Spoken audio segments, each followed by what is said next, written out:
Du jour au lendemain, son frère a disparu comme s'il n'a jamais existé. Kwame revient à Accra après 3 ans d'absence. Sa mère l'accueille avec un sourire. Elle le serre dans ses bras.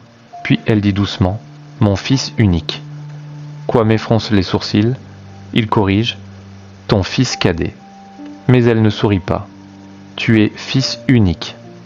Un silence s'installe, lourd, incompréhensible. Kwame monte à l'étage, au bout du couloir, la chambre de son frère. La porte est ouverte. À l'intérieur, il n'y a plus rien. Des cartons, des objets rangés. Comme si quelqu'un avait vidé la pièce, sans laisser de traces. Il redescend, regarde son père. Les affaires de Kojo, vous les avez rangées ? Son père baisse son journal, le fixe calmement. Qui ?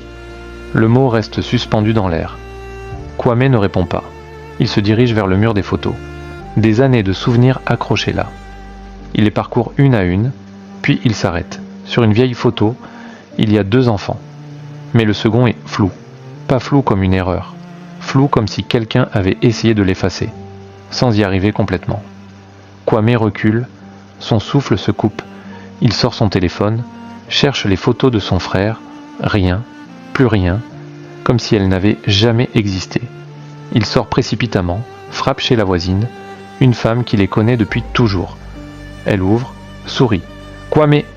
Mais dès qu'il pose la question, « Vous vous souvenez de Kojo ?» Le sourire de la voisine disparaît. Ses yeux changent. Elle murmure « Tu as toujours été seul. » Et elle referme la porte. Cette nuit-là, Kwame ne dort pas. Il cherche partout. Messages, archives, tout a disparu. Puis un souvenir lui revient, un vieux téléphone, celui que son frère cachait toujours, au cas où. Il le retrouve, dans un sac oublié, l'écran s'allume, un seul message, non envoyé. Kwame, si tu lis ça, c'est que ça a commencé. Ils n'effacent pas les gens, ils effacent les souvenirs, et quand tu es le seul à te rappeler, tu deviens le suivant, pars. Le silence retombe, Kwame tremble, regarde autour de lui, comme si quelque chose l'observait déjà. Il attrape un marqueur, écrit sur sa main, Kwame. Puis sur le mur, j'existe. Le matin arrive, la maison est calme, à table, 2 tasses, 2 assiettes. Sa mère lui sourit. Passe une main sur sa tête.